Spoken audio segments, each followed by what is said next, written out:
You're listening to the Making a Multi-Million Dollar MedSpa Podcast, where we have real conversations about what it takes to run a successful business. Thank you for joining us as we showcase and share our day-to-day successes and, even more importantly, failures and mistakes, and host some of our peers, colleagues, and other experts in the field.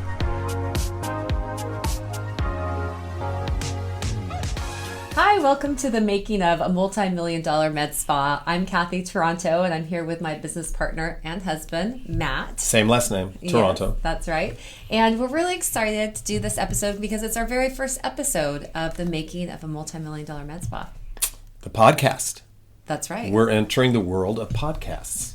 So, all right. So just to get started, I thought we would introduce ourselves, give a little bit of background about why you got in the industry, what makes you an expert in the med spa arena.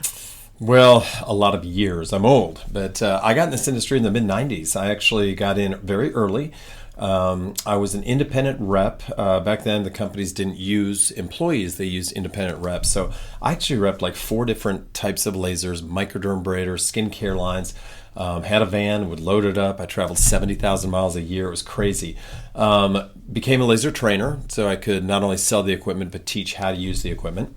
And then in 2001, I thought, you know what? I'm asking people to buy this equipment.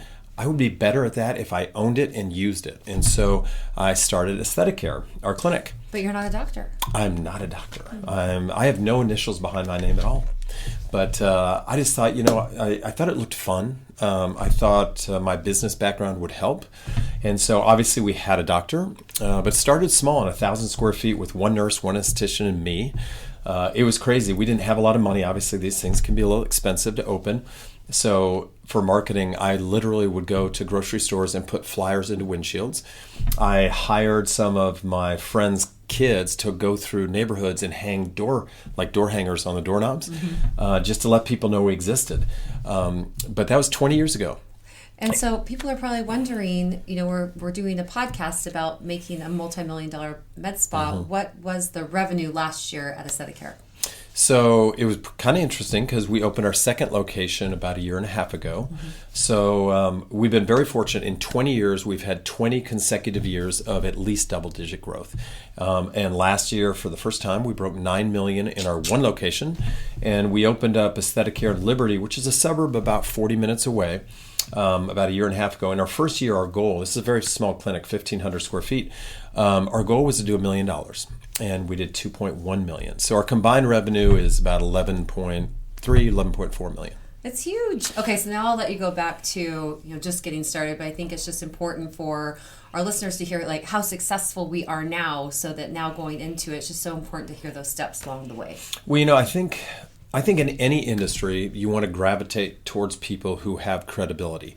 And I think what makes us different at Mint Aesthetics, and you'll talk about Mint in a minute here, Mint is our training consulting company, is we are not somebody who we worked at a clinic for a few years and now we're consulting, or we owned it for a couple of years, sold it, and now we're consulting.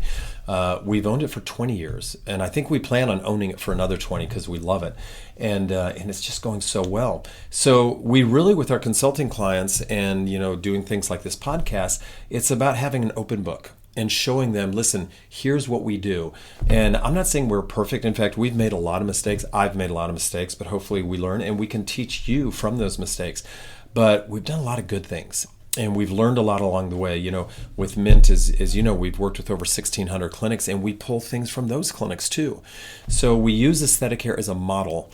But I think the biggest thing, and I think you can attest to this, is, man, I get up every morning and I never dread going to work. I love it. We've assembled this amazing team, which is the most important thing you can do, is surround yourself with just wonderful human beings, wonderful employees who are passionate, they work hard, they're fun to be around, they're ethical. And if you do this the right way, it's just amazing. It's so much fun. So what do you think is one or a few of the most the most impactful or factors that really contribute to going from that, one nurse, one esthetician to doing over $9 million at one location last year, and then opening a new location and hitting that over $2 million mark in the first year? Well, the best quote I've ever heard about running a business, and really the way that I want to run my business, is by Richard Branson, who owns Virgin. And he said, train your staff so well that they could leave you and get any job they want, but treat them so well that they will never leave you. And one of the things we're most proud of is the first nurse we hired 20 years ago is still here. We just don't have turnover. Do you think she stays because you like to scare her in the hallway? I do like to scare my employees all the time. Yeah, I think it's a love-hate. But no, we pay really well. We treat them really well. We have great benefits. I think we're very, very proactive in staying up to date on the latest technology, whether it's lasers or radio frequency or ultrasound. Same with kind of the skincare product, the retail product line. We invest a lot of money into learning from others, bringing trainers in, sending our staff out. And I tell you, it's such a simple recipe for business success, and not just in aesthetics. Just hire amazing people. Don't hire average people. Mm-hmm. Treat them amazingly well. Pay them well. Encourage them. Make sure that you're making them better at their craft all the time. And when you do that, I'm not saying it's easy, but it's kind of easy. Well, I've always told you you're my favorite speaker. She has to, because she's married too. No, but that's really true. But I think, the level of success that AesthetiCare has had is so important. But, you're also, like you said, so willing to share our successes, but also our failures, and try to make it fun along the way, not only for our AesthetiCare team, but also for our Mint clients. And so I think it's really important. I will tell you, in all honesty, of all the clinics we work with, and between you and I we speak at hundreds of aesthetic conferences throughout North America. Bad clinics give us a bad name. Clinics that don't do well, that damage people's skin, that don't treat people well, it's not good for our industry. We know firsthand. I really think the biggest issue, I believe 80% of the clinics I've worked with are undertrained, and some of them dramatically undertrained. I've always said the best money we ever spend is when we make our staff better. When we can make our staff better, they get better results from their treatments, they have happier clients, and we get more referrals.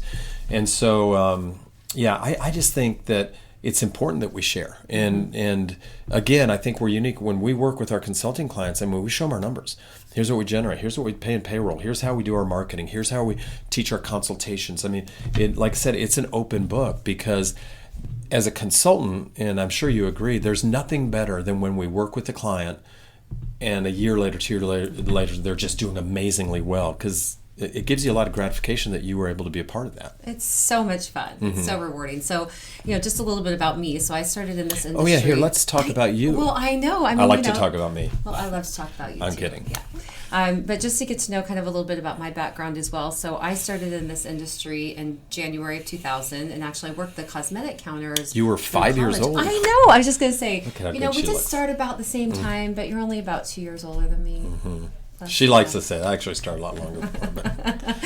And I started as a rep, a skincare rep for a cosmeceutical company, and I stayed with that company for about 7 years, and it really opened my eyes to so many things in the industry. I always joke that before that I didn't even know what an esthetician was. I probably couldn't pronounce it, much less spell it. And but they taught me everything from facials to body wraps, and I think even more importantly about just high level customer service, because my clients were the Dollar MedSpas, the Four Seasons, these really high end experiences that growing up in my youth I didn't get or have exposure to. And so to see that was really amazing. And then as the industry shifted towards more of the medical side, which you also saw and were a big part of, I wanted to get involved in that. And so I decided I think I'm going to interrupt you for a second. I think one thing that's so vital about the years you had in that is, we always talk about this is not insurance-based medicine. It's retail. And so you really were immersed in the retail side of it, which I think is a huge benefit in your teaching, because again, we are a retail business. We're asking people to spend money on things they do not need. It's a want. And so treating it like a retail business, I think that gave you some great experience there. It was an amazing experience. And all of my college years actually spent in retail. So working for, Estee Lauder and Calvin Klein and some of those companies. But I think, in our industry, once I'd been in it, for so many years, I just wanted to make a bigger impact in the skin in a shorter period of time. And I saw that lasers were definitely the way to go versus a French skincare line. Right. So, I decided, well, hey, why don't I sell lasers? So I decided that in order to sell lasers, I should know how to use them. So I went and took laser physics and safety and all the hands-on courses, and fortunately started working with a distributorship and a company that also had a clinic. And so I fell in love with the clinical side of things and the way that the economy went in Arizona. The crash, laser sales also crashed. Back in 07, 08, 09, yep. Yep. So I started a laser rental company, and I would get up 4 a.m, go pack up the laser, drop it off, pick it up at night. And that part of my career really got me into the inner workings of a lot of different med spas, plastic surgeons, dermatologists, medical spas, to see like how was their team treated, how were they trained, how did they treat their clients, how successful or not successful, all those pieces, which is also I think such a big piece to my career, so that as the industry did come back, the sales of lasers came back, but at that point I'd fallen in love with training. And so in 2010, Arizona changed laws and required all of the laser providers, whether it was an MD or an esthetician, to take a specific course. And so I teamed up and we developed the first state-approved laser facility. So I taught and ran that clinic for a number of years. I then fell in love with this guy from Kansas City. I tell you, we made a lot of mistakes, and we want to share our mistakes. This is one of hers. Oh my God, this is the best thing that's ever happened to me. Yeah. And it brought me to Kansas City. And so to leave the horrible place like Scottsdale, that terrible place, to come to God's country here in Kansas City. Oh, it's just the best decision I ever made. You know that. I do. Yeah. Yes. So, and to be able to work with the AesthetiCare team and to really double the growth, been a part of that since I came on board even, and then to do Mint Aesthetics together, which really has become such a passion of mine, to be able to take all that we've learned at AesthetiCare and to organize it into methods and courses and ways that are so much easier to implement into a clinic. I think, I just love doing that. Like, I love all the details in that. You love the whole big picture of it. And I don't think, like details. Yeah. I think between the two of us, it works really well. Yeah, I think we have a good synergy. We have our clinics, and obviously we learn a lot every day from those. And I will tell you, I think this is such an amazing time to be in aesthetics. And we've had ridiculous growth. 6 of the busiest months in our 20-year history have been in the last 12 months. And so we're moving this direction. I think we barely scratched the surface. But what you've done with Mint is take everything that we do, plus everything we've learned from other clinics, and sharing it with clinics all over. And I think the industry has shifted so much. I remember back in the 90s and really the early 2000s, almost every doctor I worked with was a plastic or derm. And now, it is internal medicine, OBGYN, family practice, ER. I remember a psychiatrist I worked with in Little Rock, Arkansas, who opened a clinic. 3 sisters were nurses, and they ended up having this wonderful clinic. So I think that the industry is unique right now because, one, there was a poll recently in primary care. And they polled 1,900 primary care doctors, primary care being internal medicine, family practice, OBGYN, and ER. And they said, hey, would you want one of your children to be a primary care doctor? 98% said no. Not crazy. 51% said they were actively looking for other ways to generate revenue. Now, aesthetics seems to be a very attractive business for a lot of these people. The problem is, and nothing against doctors. Doctors go to school for 12 years. And it's hard to become a doctor, but they don't go to school for 12 years to be a business person. And so I think we have an opportunity to share the business side of it and help them.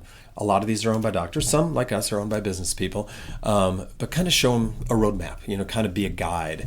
And it really is fun, especially we love, starting from scratch and helping them build it. But, we work with so many clinics who open, and maybe they're not doing quite as well as they had hoped. Maybe they're doing well and they're just looking to take that next big step. But we love it. We love people come to Kansas City and see what we're doing. Obviously, we travel to meetings. Talk about, you've done such an amazing job on the clinical training side. And you teach, and your team teaches so many, we're not married to one company, right? We teach a bunch of different technologies and protocols. kind of talk a little bit how that's grown over the last 7 years. It's been amazing. Sure. So I actually love everything you just said, because that's really why we decided to do this podcast, was because we've grown so much, we've learned so much, and our passion to share it has always been there, and that just gives us a way that we can have a wider spread. And what we want to share is exactly what you just said on the business side, but then in addition to that, the clinical side, because hey, we have the most amazing clinical team in the country. Judy's been with us for 20 years, but look at the rest of our team. 10 years, 15 years, so many of them have been with us for such a long period of time. The combined experience of our staff, last time I looked, is about 220 years in aesthetics. It's not ridiculous. In nursing, but in aesthetics, yeah. They blow my mind by what they're capable of doing. And I've loved getting to experience that with them and be a part of that, and get to bring them on and train them as they get going, and then get to live that journey with them, because for me, I'm much more on the clinical side. Like I love that. I'm still doing procedures because I love it. And so, I think one of the things that I've really enjoyed doing is taking procedures and dialing it back to the most tiny detail, so that when we do bring someone on, the onboarding process is more streamlined. We have a team that is on the same page, because going from 2 to 3 people, it's a lot easier to get 2 to 3 people on the same page than it is to get 39. And so really being able to give them a process to come on board, get trained up and going quicker than what we did before through the e-courses, but then, of course, the face-to-face hands-on and shadowing and everything else that we do within that process. But I think, one of the big needs that I saw at AesthetiCare was this onboarding process, but then also that same need that I would hear from all these clinics that we worked with, where they would come in, they would have the training here at Mint Aesthetics, and they would go home and they would call back and say, we just loved it so much, but now we're home by ourselves. Like, I have nobody to talk to about it. I need some resources at home. And so that's really what started the whole idea of the e-courses, was those two things: streamlining our onboarding process, but then also giving that to other clinics to make it easier on them, so they don't have to come back and forth to Kansas City so often, even though we love that. And to give them some answers if they haven't picked up and they haven't done a halo treatment for a little bit, or they're considering doing BBL or Moxie or dermaplaning or hydrofacial or cool sculpting, laser hair removal, all those. Yeah, they can take a look at the e-courses, see exactly what that process looks like, and it really gives them a better place to jump off from. Well, I think what's so critical there, and what I think is so impressive about the e-courses, if I'm not mistaken, there's right around 100 hours of content on there. So I think it's nice that you were able to develop a program that's very affordable. And what you said is so important, because the way those e-courses are organized is, if somebody has a new person and really want to teach them laser hair removal, they can go to the laser hair removal section, and not only do you teach the physics, the laser physics, the safety, which is important, but also from beginning all the way up to very advanced techniques. And so what you said is just having that at their fingertips. There's nothing like that in the industry. And I believe, obviously we have, 300 members of that now. But it's such a help to us. Like, we just hired a brand new nurse. This will be our 18th provider. And it has gotten so much easier because of the e-courses, because before he even starts, he's going to have access to watch all of that. And it's just, you've done an amazing job on it. I mean, I think they're very unique in this industry. Well, thank you. You've helped me. Just that turned into a little commercial. Didn't mean to do that. But no. The podcast itself is also going to take pieces of that, but look at our most popular procedures. We're going to share new equipment that we're considering on the podcast. We're going to share the business side of things, but also the clinical side of things. Maybe a great case that came up. You did some combination therapy, and share some before and after photos.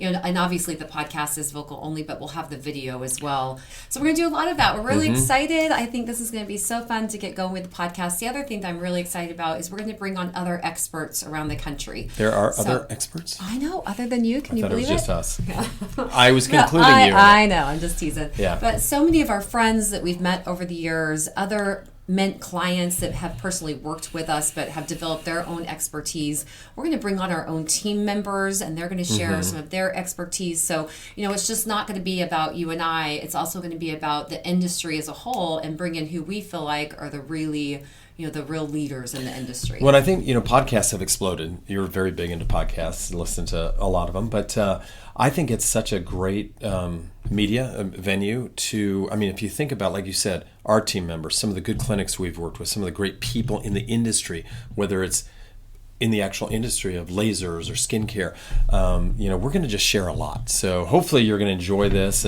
and we will have a blast doing it. It's just so much fun to share this knowledge that we've been, and I got to do it quickly. I'm getting old. I'm sure I'm going to forget it soon. Very funny.